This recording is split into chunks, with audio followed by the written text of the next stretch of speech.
বারবার nursing home কর্তৃপক্ষকে জানানো সত্ত্বেও উদাসীন ছিল কর্তৃপক্ষ রোগীর পরীক্ষা নিরীক্ষা বা চিকিৎসার ব্যাপারে। চিকিৎসার গাফিলতিতে মহিলার মৃত্যু রায়গঞ্জের নার্সিং হোমে। বুক ও পেটের ব্যথায় অসুস্থ বছর 50-এর ওসেনা বিবিকে দিন তিনেক আগে ভর্তি করা হয়েছিল রায়গঞ্জ মেডিকেল কলেজ হাসপাতালে। মেডিকেল কলেজের ভারপ্রাপ্ত চিকিৎসক রোগীর আল্ট্রাসোনোগ্রাফি, এমআরআই, সিটি স্ক্যান প্রভৃতি টেস্ট করানোর কথা জানান। উল্লেখ্য, রোগীর আত্মীয়দের জানানো হয় এই সকল পরীক্ষা নিরীক্ষা মেডিকেল কলেজে করা সম্ভব নয়, যা কিনা স্থানীয় নার্সিংহোম জীবনরেখায় করা সম্ভব। এরপর রোগীর আত্মীয়রা রোগীকে রায়গঞ্জ জীবনরেখা নার্সিংহোমে পরীক্ষা করানোর জন্য নিয়ে যায়, কিন্তু রবিবার রোগীকে পরীক্ষা না করেই ফেরত দেওয়া হয়। সোমবার সকালে পুনরায় নিয়ে আসার জন্য বলা হয়। সোমবার সকালে রোগীর আত্মীয়রা উক্ত জীবনরেখা নার্সিংহোমে সকাল 8টাতে 5,100 টাকা জমা করেন রোগীর পরীক্ষা নিরীক্ষা করার জন্য। মেডিকেল কলেজে ভর্তিরত ওসেনা বিবি একই সঙ্গে স্যালাইন ও অক্সিজেন চলছিল। হাসপাতালে ভারপ্রাপ্ত নার্স 1 ঘন্টার জন্য রোগীর অক্সিজেন স্যালাইন খুলে পাঠিয়েছিল পরীক্ষা নিরীক্ষার জন্য, কিন্তু দীর্ঘ 3.5 ঘন্টা অপেক্ষা করেও রোগীর পরীক্ষা নিরীক্ষা হয়নি জীবনরেখা নার্সিংহোমে। বেলা 11:35 নাগাদ রোগীর মৃত্যুর কোলে ঢলে পড়ে। গাফিলতির অভিযোগ তুলে রোগীর আত্মীয় আক্তার আলী মোহাম্মদ ভোলা রায়গঞ্জ থানায় একটি অভিযোগ দায়ের করেন নার্সিং হোমের বিরুদ্ধে। এখন দেখার বিষয় পুলিশ ও প্রশাসন কি উদ্যোগ নিচ্ছে। আপনারা দাবি করেছেন যে আপনাদের পেশেন্টের এমআরআই করতে দেরি হয়েছে, কিন্তু আপনাদের যেই এমআরআই বিল করেছেন জীবনরেখাতে, সেই বিলে তো এমআরআই নেই, ওখানে আছে সিটি অ্যাবডোমেন আছে। সেই ব্যাপারে কি বলবেন? আমাদের তো ওখানে পেশেন্টকে গাফলাতের জন্য মারা গেছে কি না, কালকে রিপোর্ট করা হয়েছে। আজ সকালে যখন পেশেন্টের গার্জেন যাওয়ার পর হলো কি বলছে, হ্যাঁ পেশেন্টকে নিয়ে আসার পেশেন্টকে বাইরে ফেলে রেখে দিয়েছি। পেশেন্ট যদি তাড়াতাড়ি ছেড়ে দিতে হসপিটালে ভর্তি থাকতো পেশেন্ট। কিন্তু ওখানকার তো ম্যানেজমেন্টের যেটা বক্তব্য যে ওনারা সিটি অ্যাবডোমেন করতে গেলে জল খাওয়াতে হয়, জল খাইয়ে কিছুক্ষণ ওয়েট করাতে লাগে। ওনারা টেকনিক্যালি সেই জায়গাটাই করেছেন। এই ব্যাপারে কি বলবেন আপনি? 3 ঘন্টা ধরে জল খাওয়াতে হবে ওখানে। একটা গা ফেলাতে জন্য পেশেন্ট মারা গেল ওখানে, ওটা না বলছে জল খাওয়াতে হবে। গা ফেলাতে জন্য লোকলা মারা গেল। পেশেন্টের নার্সিংহোমের যেটা ব্যবস্থা আছে, যতগুলো স্টাফ আছে, কারো ব্যবহার ভালো না। ওরা যদি একটা নার্সিংহোমের ব্যবস্থা ভালো রাখো, যেন কারো বাবা কারো মা যেন না হারা হয়। গা ফেলাতে জন্য লোক মারা যাচ্ছে ওখানে। আপনাদের আগের দিন আল্ট্রাসাউন্ড করেছেন, ওনাদের বক্তব্য আল্ট্রাসাউন্ড সেই জায়গাটাতে আল্ট্রাসাউন্ড রিপোর্ট যে সিরিয়াস রিপোর্ট একটা ছিল, সেই জায়গাটাতে কীভাবে আজকে আপনারা পেশেন্টকে ছুটি করিয়ে সেখানে নিয়ে গেছেন? আমাদের ছুটি হয়নি তো, পেশেন্ট আমাদের হসপিটালে ভর্তি আছে। এখানে শুধু ওখানে বাকি রিপোর্টগুলো করাতে নিয়ে গেছিল। প্রথমে যাই নার্সিংহোমে জিজ্ঞাসা করলো, জীবনরেখা জিজ্ঞাসা করেছে, বলছে হ্যাঁ পেশেন্টকে নিয়ে আসো। 8টার সময় জিজ্ঞাসা করেছে, বলে হ্যাঁ পেশেন্টকে নিয়ে আসো। 8টার সময় নিয়ে যাওয়ার পরে ওখানে 3 ঘন্টা ধরে ওয়েট করাইছে। ওই ওয়েটের কারণে আমাদের পেশেন্ট আনা না।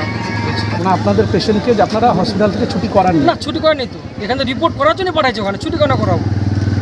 এখন পেশেন্টকে কোথায় নিয়ে গেলেন? এখন হসপিটালে নিয়ে আসছে। এখান থেকে এখন যে ডেট হয়েছে, এখান থেকে 3 ঘন্টা রাখার পরে এখান থেকে হসপিটালে আবার ছুটি দেবে। ওকে দাদা, আপনার নাম? আমার নাম আক্তার হোসেন। কী ব্যাপারে আজকে জীবনরেখাতে আপনারা কিসের জন্য এত লোকজন নিয়ে? জীবনরেখাতে আমরা গতকাল থেকেই ছোটাছুটি করছি। আমাদের পেশেন্ট রায়গঞ্জ হসপিটালে ভর্তি ছিল, সেখান থেকে বলে ইউএসজি এবং এমআরআই করার জন্য। তো রায়গঞ্জে একমাত্র জীবনরেখাতেই এমআরআই হয়, সেখানে আমরা গতকাল আসি। তো ইনাদের বলে সময়ের অভাব, এমআরআইটা করেনি, শুধু ইউএসজি করেছে গতকাল। আজকে সকালে নিয়ে আসতে বলছিল 8টায়। তো আমরা আগে পেশেন্ট পার্টি এসে এখানে রিসিভ করেছি, এক কথায় বিল কেটেছি। 5,100 টাকা দিয়ে বিল কেটেছেন আপনারা? বিল কেটেছি 8টার সময়। আপনাদের তো পেশেন্ট তো এমার্জেন্সি পেশেন্ট ছিল, এমার্জেন্সি পেশেন্ট। আপনারা সেইভাবে কথা বলে গেছিলেন? হ্যাঁ, আমরা কথা বলে গেছি যে আমাদের পেশেন্ট কিন্তু এমার্জেন্সি, এসে বেশিক্ষণ ওয়েট করা যাবে না, ডাক্তারবাবু বলে দিচ্ছে হসপিটাল থেকে। তো ওনারা বললো না, এখন ফ্রি আছি, প্রথম দিকেই করে দিব, আপনারা বিলটা কেটে নিয়ে আসেন পেশেন্টকে। আমরা বিল কেটে পেশেন্টকে এখানে 8টা 30 নিয়ে এসেছি। তারপর থেকে 11:30 বেজে গেছে, কোনো কেয়ার করেনি এখানকার স্টাফরা। বারবার বলছি যে এমার্জেন্সি পেশেন্ট ছটফট করছে, স্ট্রেচারের মধ্যে ছটফট করছে লাফালাফি। শেষে বলা হলো যে আপনারা এক কাজ করুন, নাহলে কোথাও শোয়ানোর ব্যবস্থা করুন। বলছে কেন শোয়ানোর ব্যবস্থা নাই, বাইরে নিয়ে যায় শোয়া দেন, বাইরে এনে আমাদেরকে শুইয়ে দিতে বলছে। এরকম করতে করতে 11:35 পেশেন্ট এখানেই ডেড হয়ে যায়। 3.5 ঘন্টা থাকার পরেও কোনো এমআরআই হয়নি। আমরা মর্মাহত যে একজন পেশেন্ট এই 3.5 ঘন্টা ধরে এখানে থাকলো, এমার্জেন্সি বলে তো একটা ব্যাপার আছে।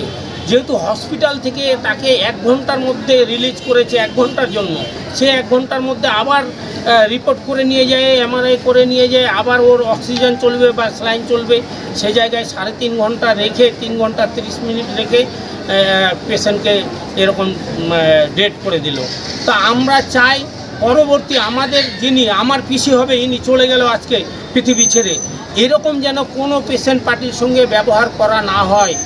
এমার্জেন্সি হিসাবে এমার্জেন্সিদের যেন আগে করে, এটাই আমরা খুব মর্মাহত। এরকম কাজ যেন এই জীবনরেখা না করে। পেশেন্টের নাম? পেশেন্টের নাম ওসেনা বিবি, বাড়ি রাজবাড়ি গেট, কালীবাড়ি, রায়গঞ্জ, উত্তর দিনাজপুর। রায়গঞ্জ থানা? রায়গঞ্জ থানা। আপনারা কোনো এর বিরুদ্ধে কোনো দাবি বা কোনো কিছু? আমরা এটা নিয়ে আইনত ব্যবস্থা আমরা ডায়েরি করেছি। হ্যাঁ, ডায়েরি রিসিভ কপি দেয়নি, আসছে, কিছুক্ষণের মধ্যে আসবে। ওখানে 4-5 জন আছে। অলরেডি রায়গঞ্জ থানায় ডায়েরি করেছি, এরকম জন্য পরবর্তী অন্য কোনো পেশেন্টের সঙ্গে এরকম ব্যবহার না হয়। আর অন্য কিছু আমাদের দাবি নেই, পরবর্তী পেশেন্টদের সঙ্গে যেন কোনো খারাপ ব্যবহার না হয়, এটাই আমরা চাইব। প্রশাসনিকভাবে যেন দৃষ্টি আকর্ষণ করে এই জীবনরেখার প্রতি। তা আপনারা কি চিকিৎসার গাফিলতির প্রশ্ন তুলছেন? হ্যাঁ, এখানে চিকিৎসার হসপিটাল না, এই ইয়েতে জীবনরেখায় সময়ের যে গাফিলতি, 3 ঘন্টা 30 মিনিট নষ্ট করেছে। এটার জন্যই আমাদের পেশেন্ট মানে অল্প বয়সে 50 থেকে 52 বছর বয়সে উনি আজকে পৃথিবী ছেড়ে চলে গেল। হ্যাঁ, আজকে এরকম ঘটনা ঘটেছে। পেশেন্ট এসেছিল সিটি স্ক্যান করতে, কালকে এসেছিল আল্ট্রাসাউন্ড করতে আমাদের এখানে। আল্ট্রাসাউন্ড রিপোর্ট খুবই খারাপ ছিল, খাদ্যনালী পুরো জাম হয়ে গেছে। সেই পেশেন্টের বিভিন্ন চিকিৎসা প্রয়োজন, অনেক সময় অপারেশনের প্রয়োজন হয় খাদ্যনালীর জট ছাড়ানোর জন্য। কিন্তু সেই পেশেন্ট ভর্তি না থেকে হঠাৎ আজকে ওরা কীভাবে নিজেরাই ছুটি নিয়ে নাকি চলে এসেছিলো সকালে এখানে, এসে বলছে আমরা সিটি স্ক্যান করাবো। সিটি স্ক্যান লেখা ছিল হসপিটালের কোনো একটা কাগজে। হসপিটালে যেহেতু সিটি স্ক্যান হয়, ওরা কেন এখানে সিটি স্ক্যান করতে আসলো তাও আমরা জানি না। এবার পেটের সিটি স্ক্যান করলে সঙ্গে সঙ্গে সিটি স্ক্যান করা যায় না। আপনি যদি মাথার সিটি স্ক্যান করান, বুকের সিটি স্ক্যান করতে আসেন, তাহলে সঙ্গে সঙ্গে করে দেওয়া যায় আমাদের। পেটের সিটি স্ক্যানের নিয়ম হচ্ছে একটা কিছু খাওয়াতে হয় আমাদের, আমরা বলি ডাই, একটা ওষুধ জলের সাথে মিশিয়ে খাওয়ানো হয়। কিন্তু পেশেন্ট যেহেতু সিরিয়াস ছিল, আমাদের তাড়াতাড়ি নিতে হবে, আমরা ডাইও দিইনি। আমরা বলেছিলাম শুধু একটু জল খাওয়ান। যদি জল একদম না খাওয়াই তাহলে কী হবে, খাদ্যনালীটা চেপটে থাকবে, ফুলবে না, তখন আমি ছবিতে কিচ্ছু পাবো না। তো ওদেরকে বলা হয়েছিল শুধু জলটা খাওয়ান, আমাদের মেশিন রেডি আছে, আপনার পেশেন্টকেই নেবো। কোনো পেশেন্ট, সব পেশেন্ট আমরা আটকে রেখেছিলাম। এবার ওরা জল খাওয়াতে খাওয়াতে পেশেন্ট খুব সিরিয়াস হয়ে গেল। ওরা যে চিৎকার চেঁচামেচি করে, তো আমরা ঠিক আছে এখনই আমরা ঢুকিয়ে দেখছি, যা দেখতে পাই। এইবার আমাদের মেশিনও ঢুকতে পারেনি, ওখানেই সেই মৃত্যুর কোলে ঢলে পড়ে। তাদের বক্তব্য যে তারা আপনাদের সাথে আগে সকালে যোগাযোগ করেই, সিরিয়াস যেহেতু পেশেন্ট, তার অক্সিজেন লাগতে পারে বা স্যালাইন লাগতে পারে, তার কারণে এখানে তো সবকিছু আছে। ওরা যদি বলতো আমরা ভর্তি করবো তাহলেই তো হয়ে যেত না। ওনারা জোর করে তো আমরা কাউকে ভর্তি, ওনারা অ্যাডমিট করতে আসেননি, ওনারা বেসিক্যালি টেস্টটাই করতে এসেছিলেন। ওনাদের বক্তব্য যে আমরা 8টা থেকে 8:30টার মধ্যে বিল করেছি, সেই পেশেন্টকে আমাদের নিয়েছে হচ্ছে নেয়নি, 11টা বেজে গেছে, 3 ঘন্টা চলে গেছে। 3 ঘন্টা যাওয়াতে নাকি ওনারা বলছে এই সময় এই পিরিয়ডটাতেই নাকি। না, বিল করাটা আলাদা জিনিস, পেশেন্ট আলাদা জিনিস। বিল তো অনেক সময় আগের দিনও করে নেয় মানুষ। না, বিল পেশেন্টকে নিয়ে তার বিল করেনি, বিল তো আগের থেকে করেছে। 8:30 হতেই পারে, সেটা সকাল 6টা হতে পারে, কিন্তু পেশেন্টকে আনার পরে তো কোনো ডিলেই হয়নি। শুধু জল খাওয়ানো যেটুক সময়, সেইটুক টাইম তো দিতেই হবে, নাহলে আমি তো ছবি আসবে না। আমি একটা সিটি স্ক্যানের মতো গুরুত্বপূর্ণ ছবি করবো, আর যদি রিপোর্টে কিছু না আসে তাহলে আমার ছবি করাটাকে একটা বলছেন, আপনি বলছেন সিটি স্ক্যান, ওনারা বলছে এমআরআই। না, এমআরআই গতকাল ওনাদের আল্ট্রাসাউন্ড হয়েছে, আজকে ওনারা এমআরআই করতে এসেছিল। না, সিটি স্ক্যানই করার কথা, খাদ্যনালীতে দেখার জন্য আমরা সিটি স্ক্যানই করাই, এবং হাসপাতাল থেকে ঠিকই লিখেছিল সিটি স্ক্যান করার কথা। কিন্তু সিটি স্ক্যান করতে গেলে সঙ্গে সঙ্গে করা যায় না, তো আমাদের একটা ওষুধ খাওয়াতে হয়, তো নাহলে ছবি আসবে না তো খাদ্যনালী, আমরা কী করে করবো সঙ্গে সঙ্গে। তাহলে আপনি বলতে চাচ্ছেন যে এই সময়ের গ্যাপের মধ্যে কোনো রকম কোনো ব্যাপার? না, কিছুই হয়নি, এটা মিসকমিউনিকেশন, ভুল বোঝাবুঝি। আজকে আমার মাথার স্ক্যান আমি একটা সেন্টারে করতে আসলাম, সিরিয়াস, দেখলাম আমার 1 মিনিটের মধ্যে হয়ে গেল। এবার আমার পেটেও যখন সিটি স্ক্যান করলাম, আমি হলাম 1 মিনিটের মধ্যে হয়ে যাবে। আমার পেটও এক, মাথাও এক, বুকও এক, এগুলো তো অজ্ঞতা মানুষের। এবার মানুষের অজ্ঞতার জন্য তাদের যদি ভুল বোঝাবুঝি হয়, তারা কোথাও অভিযোগ করে, সেখানে কি করে সামলানো যাবে? অজ্ঞতার তো কোনো উত্তর নেই আমাদের কাছে। সব মানুষকে কি করে আমরা সব কিছু বডি সিস্টেম বুঝাবো বলুন? একটা লোক অ্যাঞ্জিওগ্রাফি করতে এসছে সাপোজ, সে যদি ভাবে 1 মিনিটের মধ্যে অ্যাঞ্জিওগ্রাফিটা করে দিতে হবে, সম্ভব না।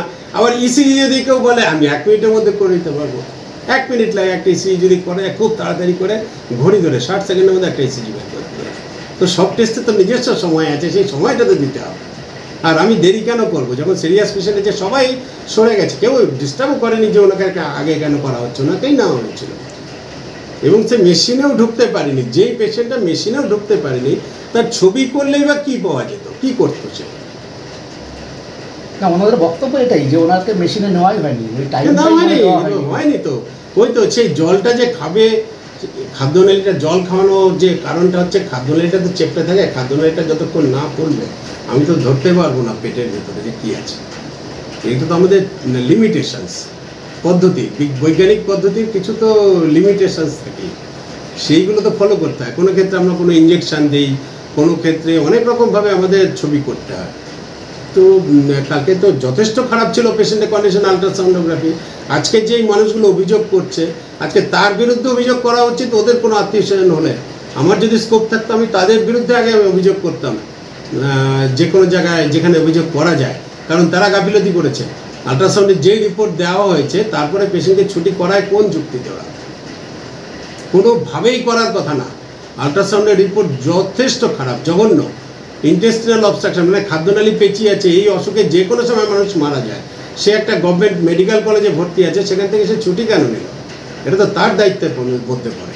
সে নিজের দায়িত্ব শিফট করার জন্য হয়তো কেউ ওকে কিছু একটা যে ছুটি করিয়েছে তার উপর হয়তো চাপ সৃষ্টি হচ্ছে, সেই জন্য কাউন্টার চাপ দেওয়ার জন্য আমাদের নামে একটা অভিযোগ করলো। এটা তো আমরা বরাবরই দেখি, বিভিন্ন জায়গায় এই ঘটনাটা ঘটেই চলেছে। একটা চাপের উপর চাপ, আরেকটা চাপ সৃষ্টি করা। যেই বাড়ির লোকরা ছুটি করিয়েছে মেডিকেল কলেজ থেকে, তারা হচ্ছে সবচেয়ে দোষী। তাদের বিরুদ্ধে সরকারের উচিত ব্যবস্থা নেওয়া। কেন ওরা ছুটি নিল এরকম সিরিয়াস, এটাই আমার